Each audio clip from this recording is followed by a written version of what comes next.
moment to think about what you would write down as being your top 6 teaching principles. This is exactly what Conor Angell did in his 2019 article, How Do You Teach Voice? 6 Vital Non-Musical Teaching Principles. And that was published in the Journal of Singing. It's Conor that joins us on the podcast to talk about these principles, how we can actually set them up in our teaching, how things may have changed since 2019, and we find out what would be his 7th principle. Conor Angell, let's get to it. Conor, if you think back to your days in school, in education, is there a teacher that really stands out to you who demonstrated really good practice in the delivery of their lessons and you felt you could retain stuff better? Yeah, I would say in the degrees that I pursued, I got different things from each teacher. I'm thankful for what I gleaned from each of them. One teacher that comes to mind, though, who set a great example for me in how he ran his lessons was during my master's, Dr. Bracy, and he's been a mentor, he's still teaching. He was affirming and positive and always ready to teach the student. You'd walk in, he wasn't frazzled or distracted. He just had this air of peace and calm about him. And he also had high standards. We all knew that. I think he was a person who showed me that being kind and having high standards, those two things are not mutually exclusive. And so I try to emulate his example. I felt that he saw me for who I was, as different from the previous student who had just walked out the door. He wanted to get to know me and how I tick, how I learn best, what I care about. And then he let me generate some of the direction for the lesson, like the kind of repertoire that I was most excited about and the places I wanted to go. So I never felt that he was overly controlling as a teacher, and yet he had a really clear concept of what good singing was. And so I really respected and trusted his authority. He had a lot of credibility. He was also a professional singer, and he modeled for me what it is to be an artist teacher. And that's something that I value a lot, that I'm still an active performer, but I love investing in the next generation of singing students. So he did a lot of things right in setting an example for me. Recently on the podcast, I spoke with Ivy Ross and Susan Magsamen, the authors of Your Brain on Art. It's a really great book. And in that book, they provide an anecdote from Daniel Levitin, who taught a class on cognition at the McGill University in Canada. And it goes on to explain how the students could pass a test and write a good paper on the topic. But then studies supported that after a year or more, students really only retained about 10% of the material. This then prompted Dan to make changes to the way he delivered lectures. And I think he started to sing in them. He would incorporate music in a really fun way. What were some of the signs for you as a teacher that better practices could have been integrated in your approach to teaching voice? Well, the 10%, I guess that could be discouraging, depressing for us educators, but it doesn't surprise me that much. I've been a learner as well as a teacher, and that's probably accurate for me. I retain 10%, maybe on a good day. Yeah, I've had those moments too, where I realize not all of this is going to stick, and we can't be too discouraged by it because it's just a fact of human nature. We don't have great retention, but I think it must prompt us to get our students to do more rather than just listen. They have to be doing, because when things really get into your body, I mentioned to you earlier, I'm a soccer coach. I also coach basketball. I love athletics. And when something becomes ingrained and becomes second nature, I think it sticks more. So at some point, somebody taught me how to kick the ball well, how to kick it with power and precision. I don't even remember who that was, but now it just feels natural. It's a gestalt, I guess. It's a functional unity in how I go about that process. I don't have to overthink it. And I would like for my students to get that way with good singing, where their body remembers, maybe better than their brain remembers data and information. that their body remembers patterns that eventually feel natural and habitual. So I've felt that before, where you start to see a student's eyes glazing over. You realize I'm talking too much. I'm trying to relay all this expertise, and the student is feeling less and less involved. And maybe the student is feeling less and less empowered, that this thing that they care about, there's more distance now, that it's just this expert going on, droning on and on. So I try not to do that. I probably did it more when I'd just gone through my training and I'd gotten what we call in America a terminal degree, I'd gotten a doctorate, and you're eager to just spout it off and pour it into the brain of a student. But I think it's better for them to get these things in their body, and for my speaking to be very sparse and specific and precise and also kind, which is a slightly different topic. But that was my first reaction when someone told me a similar statistic, that years from now, for us faculty members, students won't remember almost any of our content. They will remember how we made them feel. They'll remember if we made them feel accepted and made them feel that they were precious and that they had something to offer and that we believed in them. And so that's the other part of it for me, is I have to make this an environment of exceptional kindness. And that's something I want to do in response to that kind of data. I want to help them start doing the thing. And I also want them to feel that I really believe strongly in them and their potential. You have a wonderful article that was published in the Journal of Singing called How Do You Teach Voice? 6 Vital Non-Musical Teaching Principles. And in the second point, you outline teach them according to their actual state, not your preconceptions. I really can relate to this one because it can be so easy to focus on how the session went for you. Did I say all the right things? Did I give that right exercise? Did I actually give as much information as I could? What will the department need of me? And it starts to become all about the teacher. What's your top tip for getting out of our own heads when we're teaching? And how can we participate in helpful reflection for us at the end of the day, but not make it all about us in the lesson? Well, my response is probably very obvious. It's nothing brilliant. It's a little harder to do rather than just to recommend or to conceptualize. And the challenge for me is just to be aware of what's going on, to turn on my observation skills as soon as they come through the door. And that means watching their body language and seeing what kind of response they give when I say hello, or if I say, what's new? And sometimes they will avoid eye contact, or you can see that their countenance is really downcast. And that tells you something. You start observing, or sometimes you could tell that they're ready to spout off about something and they're dying to share something. This is a very somatic process. This is what's going on in the body as well as the mind and the spirit. You know, their soul, and they're about to bare their soul and do something very vulnerable. And the best thing that I can do is trust my preparation. No matter what I do in this 50-minute voice lesson, I won't be any more prepared. I'm not going to gain another degree in the course of these 50 minutes. So I have to trust that all those books that I read and all those lectures and lessons that I've been through and those degrees I got, those prepare me enough. And I can draw upon that. I can trust myself to react to what's coming at me. And I think it's easy to have an agenda beforehand. And I'm not saying we shouldn't have some goals that we want to help the student reach, but you can only respond to what's right in front of you. You can't teach a student who's not there. Maybe I want the student to be in a certain place, but they're just not there today.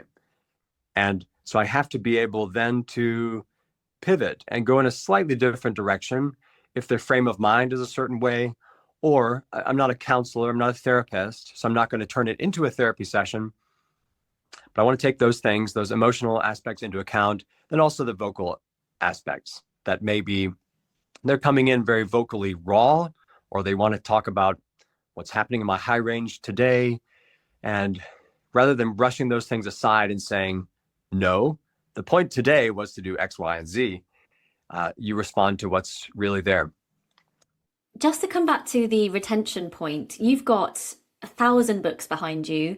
I'm just wondering how you make your learning, your private solo learning, as fun for you to retain the information that's in all of those books, some that might actually be drier than others.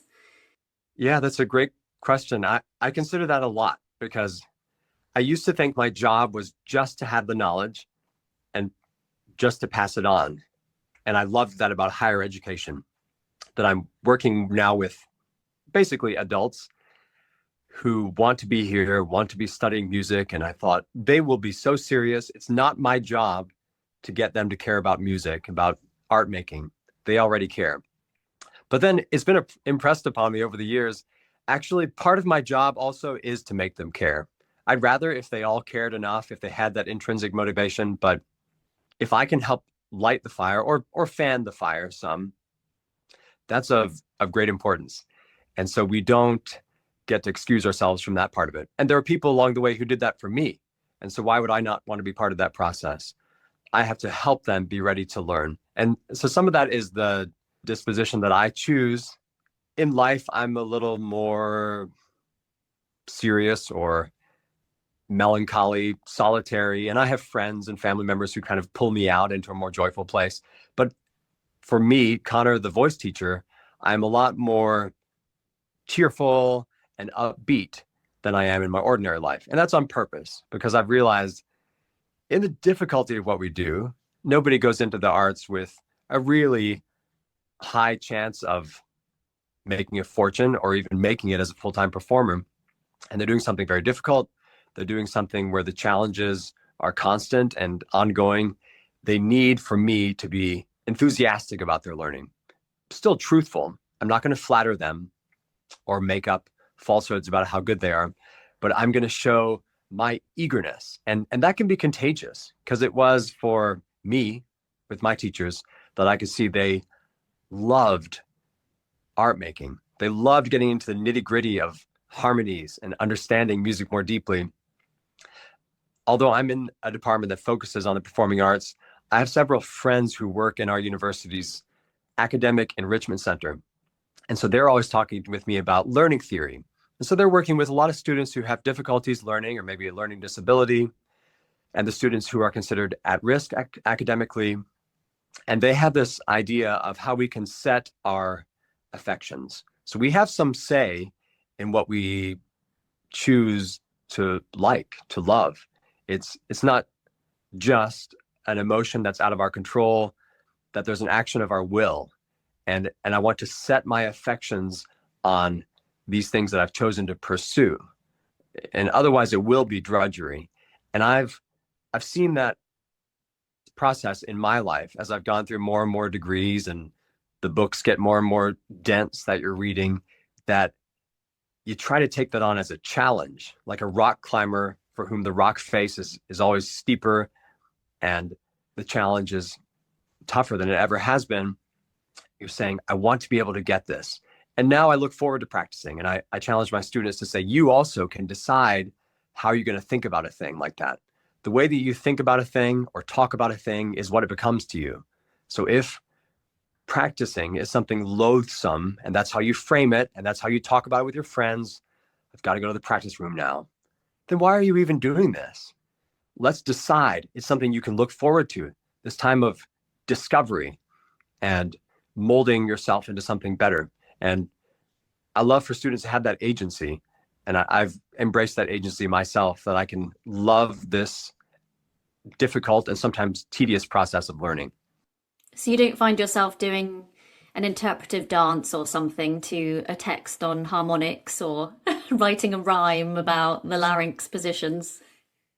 I do get excited about it. You know, we talk about, I think you have referenced nerding out about things, that you can love your discipline. And it's like we're made for it. You see people who get so excited about astronomy and maybe for me, it would put me to sleep more, but we all are wired slightly differently. And I love seeing somebody geek out about whatever their specific area of interest, their calling is, that people are made to revel in these things. It's such an incredible world and an incredible human body that we have.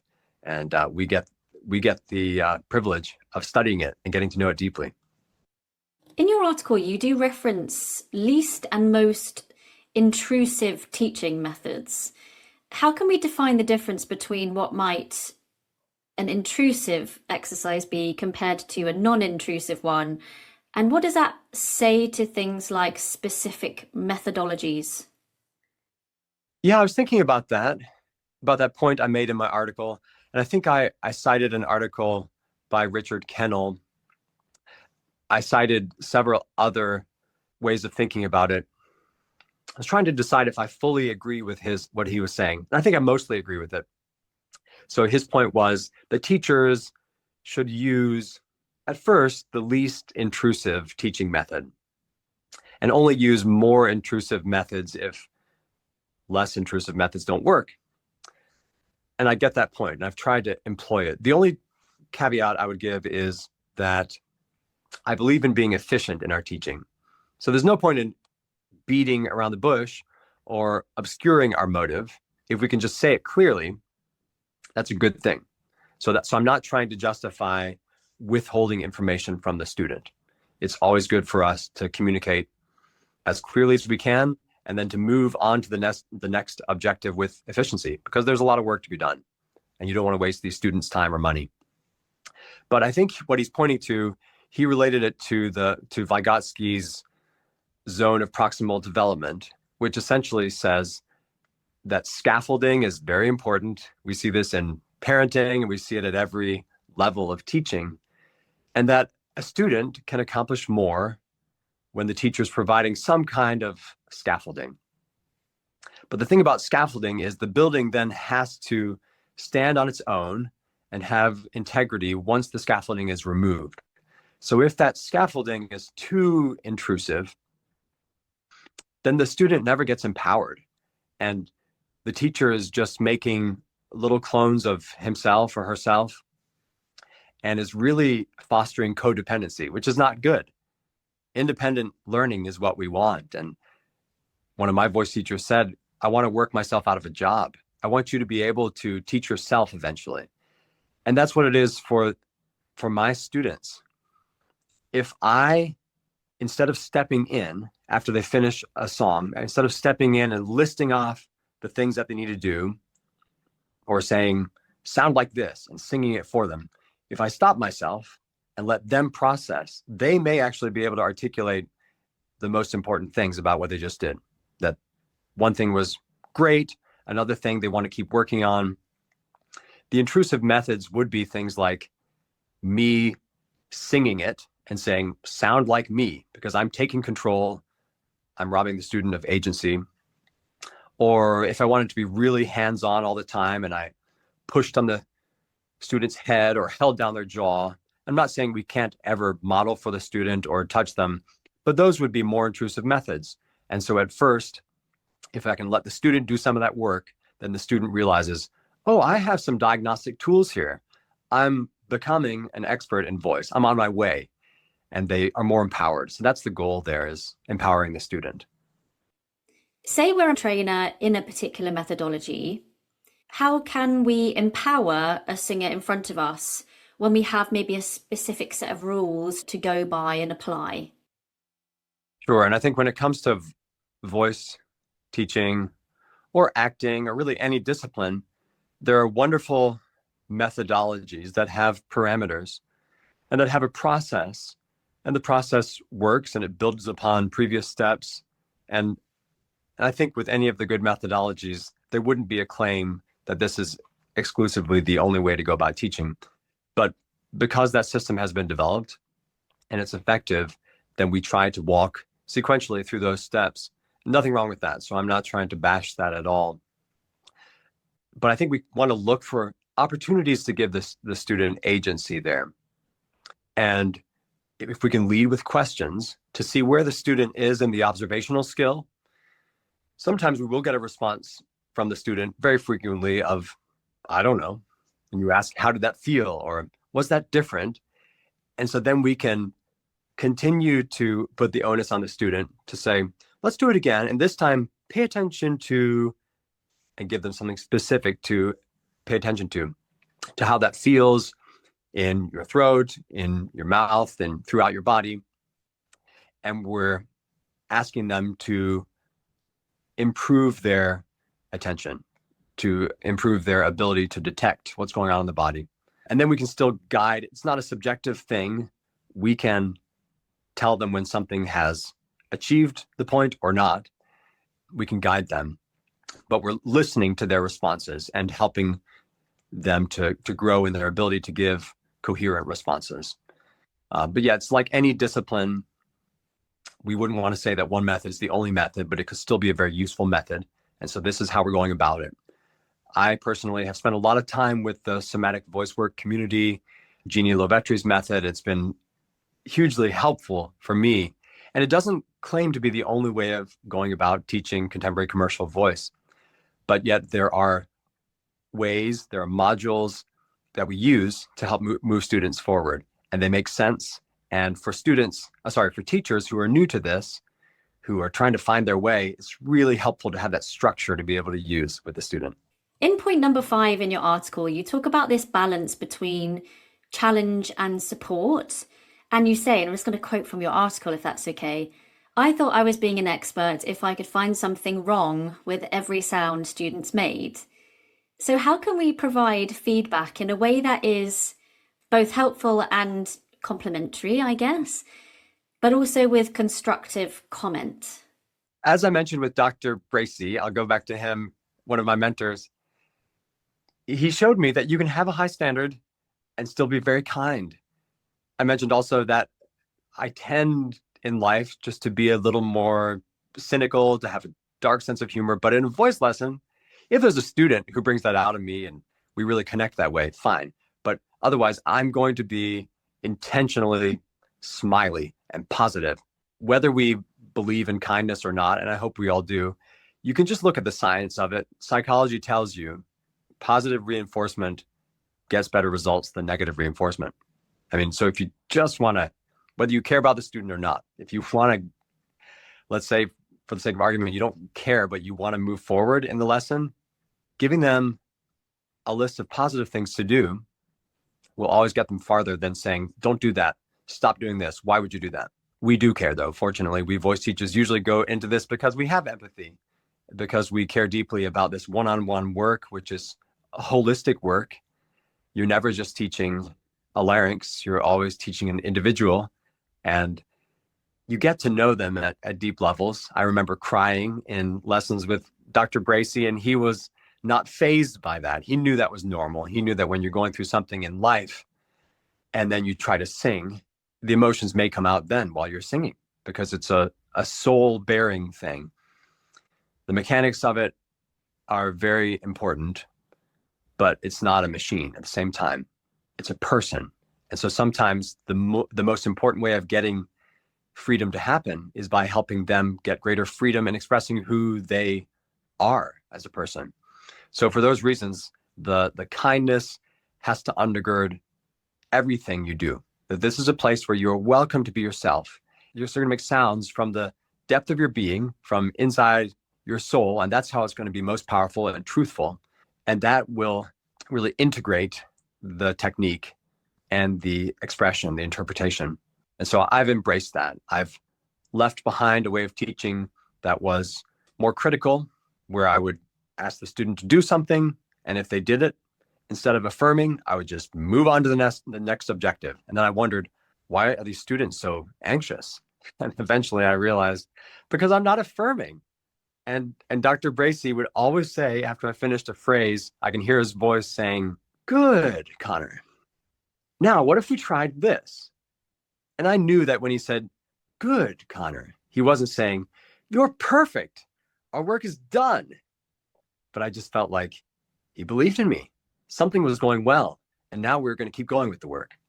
Talking about allowing students to come in and being themselves, how do we reflect that back in terms of appropriately being ourselves in the session? But if we've had a horseshit dump of a day, how do we then put a smile on and still be that really jolly, energyful person for, however many students we have that day? People probably have different opinions about this. I don't mind opening up in those ways. then my students feel free to as well. And I just don't think pretense gets us anywhere.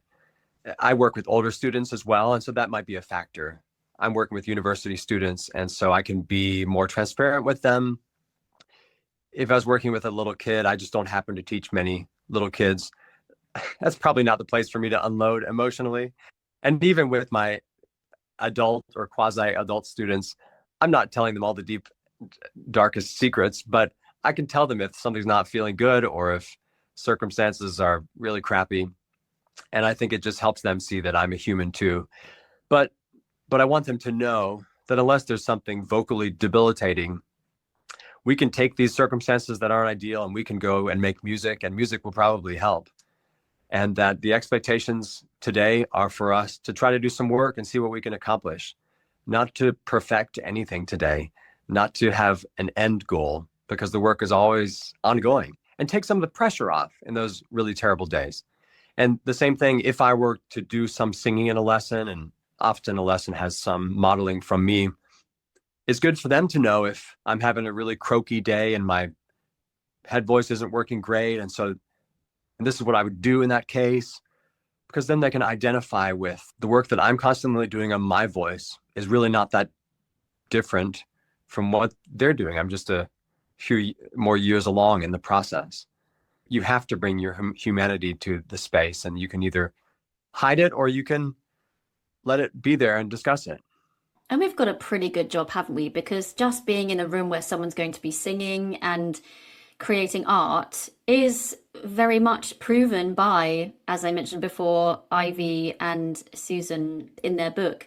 It can be a really great way to make us feel better. So if we are having a rubbish day, we've got a really great thing that we're going into in our working life to help us feel better.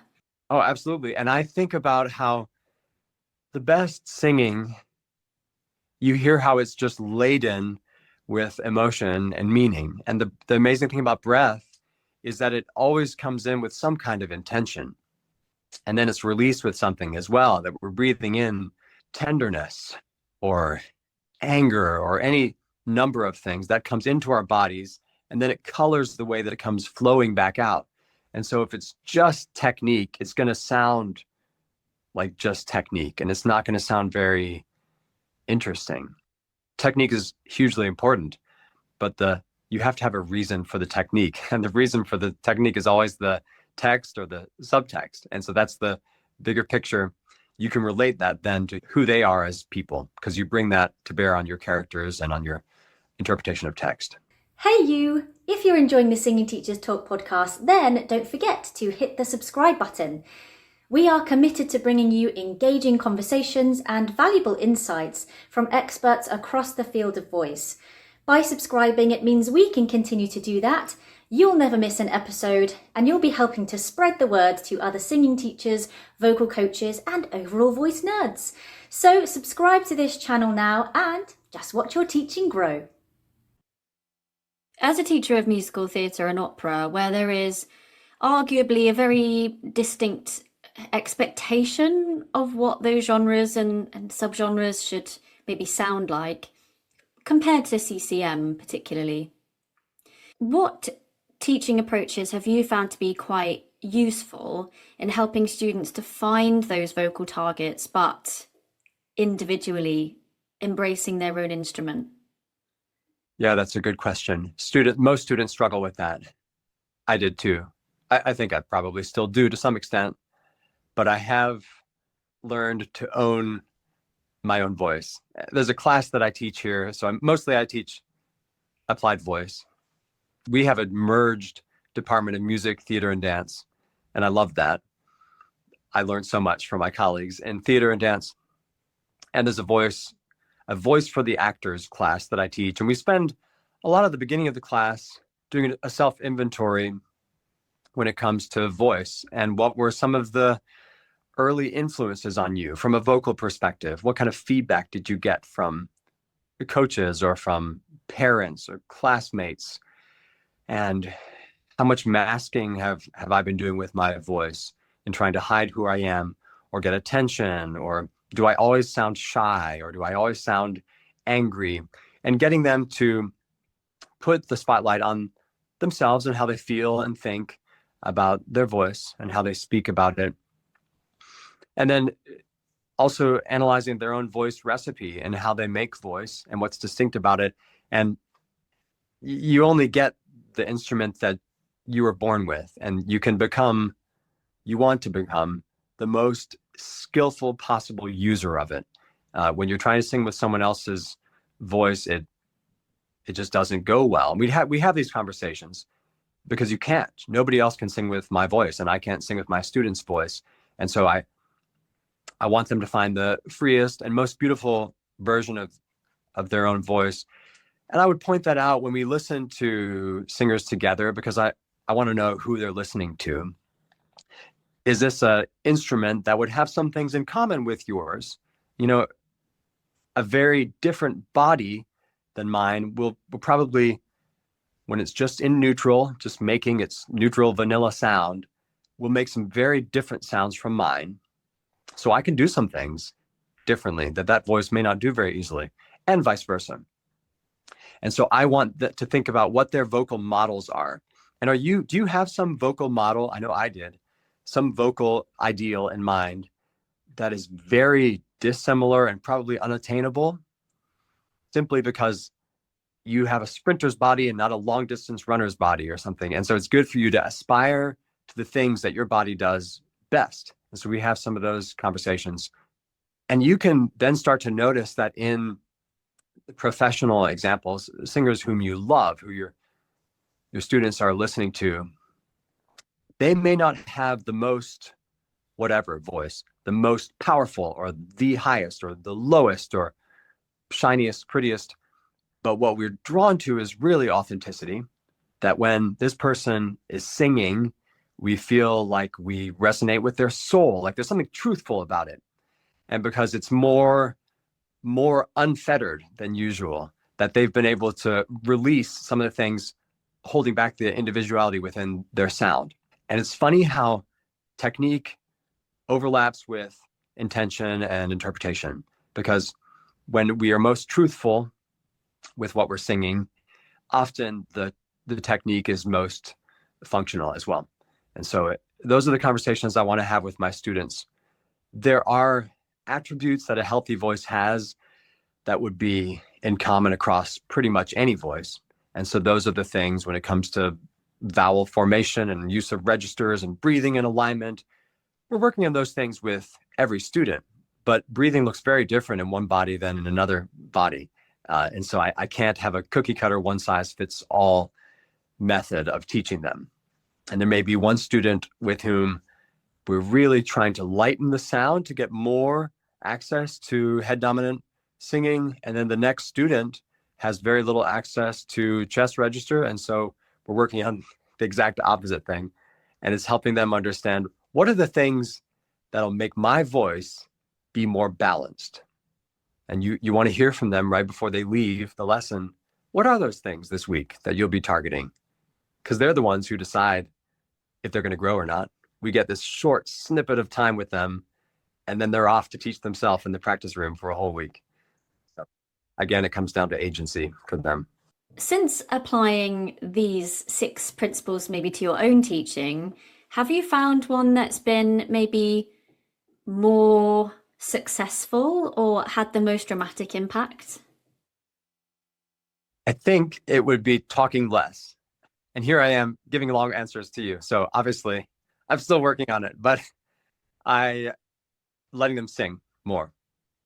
If you just take a video of the lesson, analyze it. For how many minutes of that 50-minute lesson was the singer singing? That's incredibly important. I used to talk for too many minutes. Some of that is the conversation that a student might want to have. Some of them are very chatty, and that's fine to connect at the beginning of the lesson, but at some point you got to get to work. They're not paying you to be a conversation partner. And then some of it is just the pontificating that voice teachers are prone to, or that experts in general are prone to. Experts like to talk. Stop being an expert. They already hired you because you're an expert. Trust that they trust you. Don't try to impress them. Let them sing. The exercises you give them have a point. trust that they will accomplish the point. And if they're not, if the student is missing it, choose your words carefully and say, could you try this? And let them keep singing. And so I think my singers do more singing now in a lesson than they ever did. It doesn't mean we're getting through more songs necessarily. Like I don't say, oh, this was the best lesson because we got through 5, 6, 7 songs. Sometimes it's the same song for quite a while because you want to hone something. You're not in a rush. You have to take your time. You have to listen to whether the objective is being accomplished. And you mentioned earlier in one of your questions the kind of atmosphere and the balance of support and challenge. In the supportive and kind environment that you create, and I've been working on this, if there's a playfulness and a curiousness, it actually can give you more of an opportunity to be relentless and picky about them doing it right. That you can, if things have been very jovial and light, and we do laugh a lot in lessons, and then we'll say, yes, I love that you're trying that. And we can see that we're not quite there, but we're not giving up. So what if this time we did X, Y, and Z? And that's so different from the discomfort I used to feel if I sat there stony faced and said, nope, it's not working. And I felt like the student was squirming and frustrated, but now the student and I are going after this together. And it's this fun scavenger hunt for me and for them, where we're both saying, we're going to keep going after it. Sure, maybe the tongue is giving us some resistance today, but we're going to keep going after it because we know what we want and we know how to get there.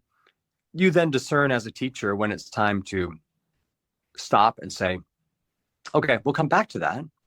We're not giving up on it, but for now, let's put a pin in it and move on to something else. So there you go. I talked for a long time, but don't talk so much. My husband, when he was at university, studied computer science, and we often have a giggle that his contact hours were something like 8 hours a week or something. And me, studying musical theatre, I was in the 30s.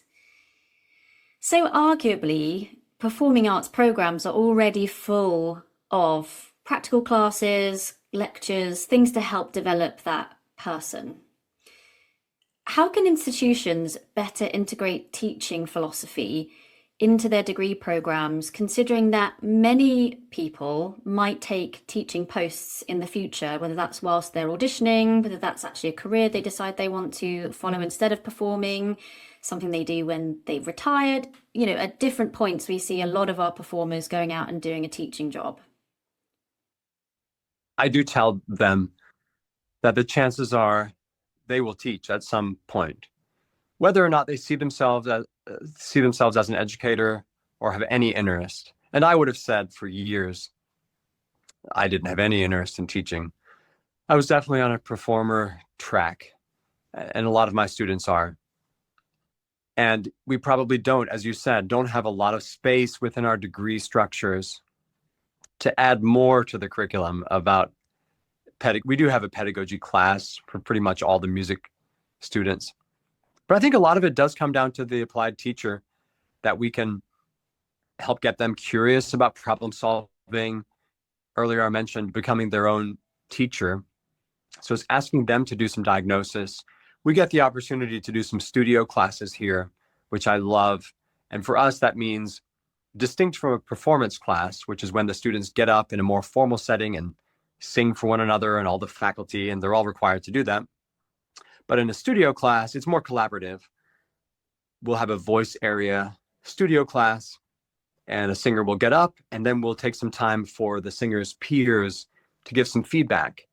And I think it's good for the voice teachers to coach the feedback, not to dominate it, but if a student gives some feedback to their peer about, that was just fantastic and so moving, and then we'll maybe ask for more specific input about this recommendation you're making. Can you clarify about what you think would be beneficial? And their vocabulary, I mean, sometimes we underestimate their observational skills. Their vocabulary often surprises me, that when we're empowering them to do some peer teaching, they can come up with really excellent things. So I love the studio class where they can teach their peers. We encourage them to do some audition prep classes. So when we have auditions coming up, then we'll have students get together and audition for one another and give some feedback for them to learn, okay, I have some legitimate things to say. I'm still not a complete package as a teacher, but I'm not just doing this art form for myself to make myself as good as possible. I do this with a gift-giving impulse. I learned this stuff so I can implement it and so I can share it. We ask our students to be dance captains or sometimes vocal captains to lead warm-ups so that they feel empowered to step into a position of leadership. And then we ask them, now, for what reason would you do this exercise? Sometimes the reason is, I saw somebody else do it. That's not a good enough reason. Tell me what you're trying to accomplish. And we can talk about that. I can give you my perspective on it, but I want to hear what's the reason for doing the things you do. And when you go practice, why do you do this vocalese or another one? What are we trying to accomplish here? And when the students start to understand the learning objective and the tool for getting there, then they realize this isn't rocket science. If I work on it, I can do this too. And maybe also make some money doing it, teaching kids or eventually teaching at a higher level.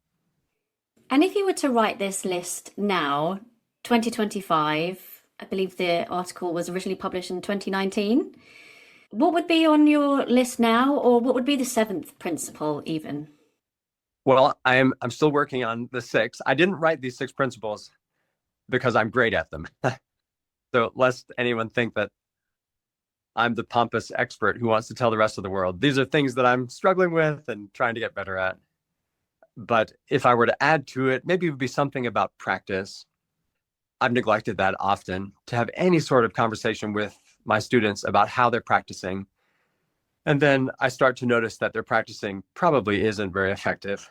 And maybe practicing just means turning on the cast recording of that song and singing along with it. And that's all they're doing over and over. And they're not getting anywhere because the recording keeps not changing and the recording never makes any mistakes. And so they just keep singing along with it.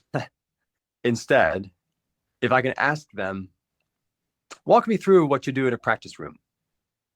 Again, don't dominate the session. Got to keep myself from saying, when you practice, here's what you do. But ask them what they do. And then ask, why? And some students can get to the point where they're very comfortable leading their own warm-up process and diagnosing their own singing. I really believe in recording and listening back, watching back, because we all have a method of doing that now.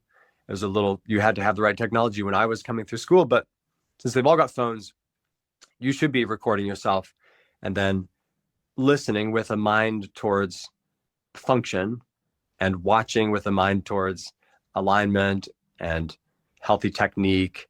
Don't get sidetracked by how's my hair or whatever else. But I want to know how they're practicing, and I want them to get better at practicing. That really is what determines whether they move forward or not. I teach all my singers essentially the same. I customize it for each of them, but I don't give any of them the magic key to incredible progress. And yet some of them move forward at a much better rate. And those are the ones who are practicing and who are practicing well. So don't let it be a mindless thing. As I mentioned earlier, I've grown to love practicing. And sometimes my favorite part of that practicing session, when I can actually get an hour to work by myself on my own singing, is the part of it where I am looking to unlock some issue, some tension that's come up. When you realize we have some say here, the voice doesn't just happen. Our body is something that we can continue to tweak to make it better. I think it's sometimes that word, isn't it? It's practice. It just has connotations of homework and boring and time consuming. And I think we've spoken before on the podcast to some teachers who talk about changing that word. It's not practice anymore. It's let's go and create. Let's go and spend time with our voice. Let's go and make art or whatever it might be.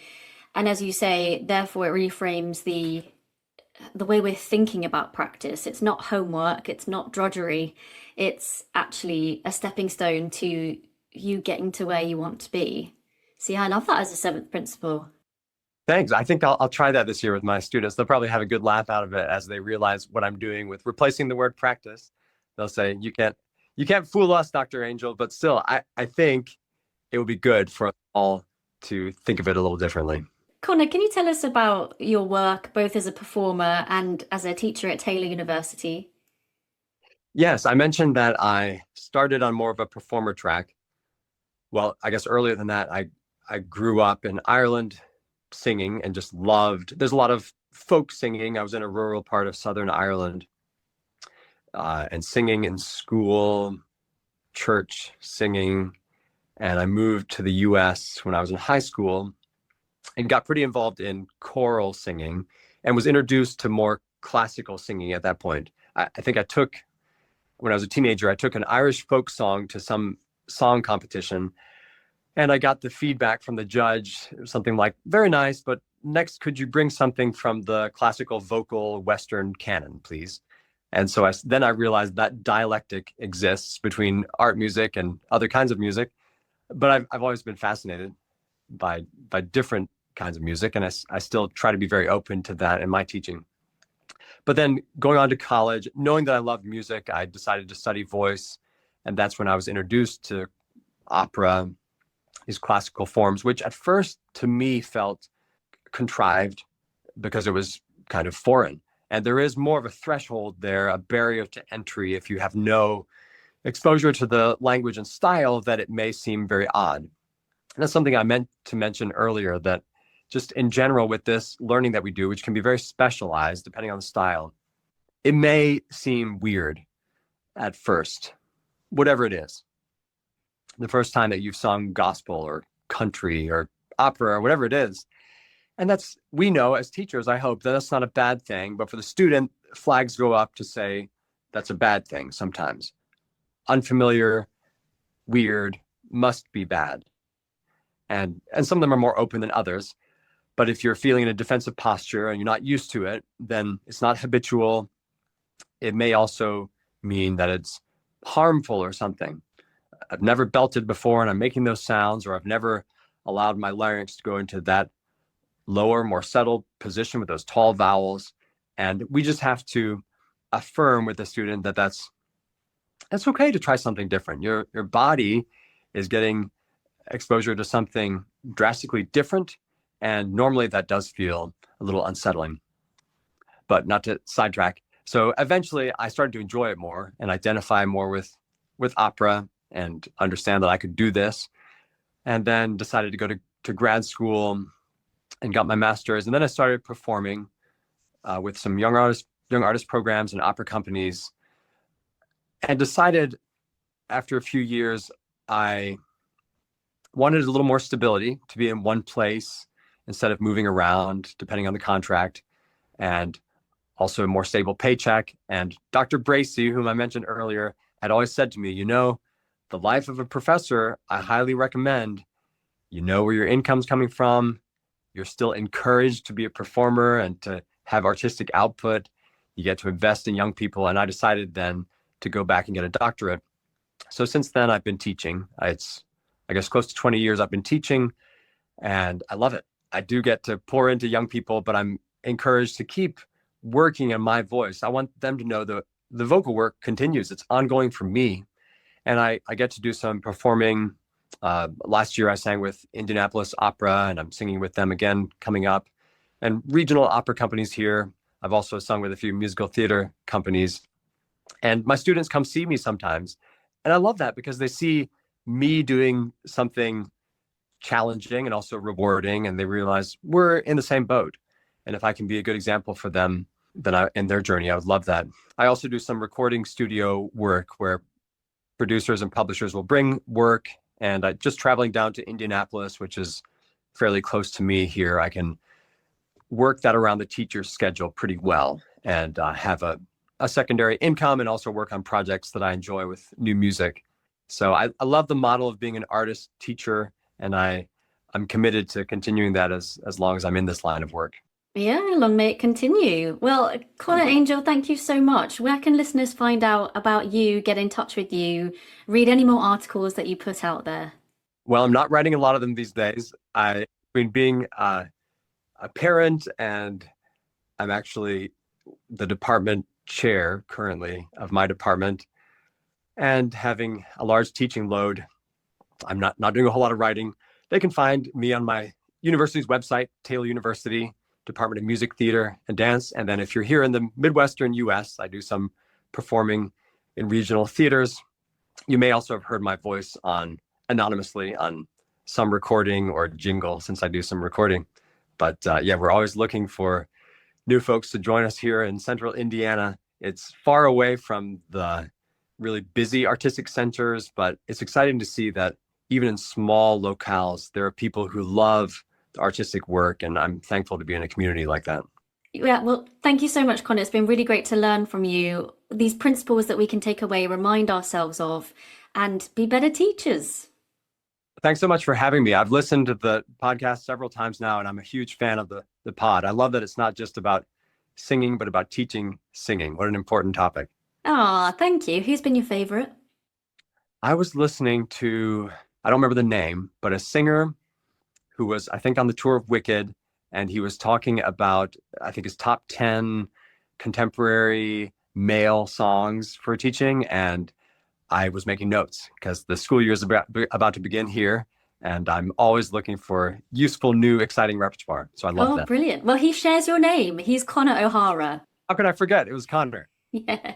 Great name. Well, thank you for being a part of our listenership as well. And thank you so much for your time. It's been great to chat. Thank you. Likewise. Great to meet you, Alexa.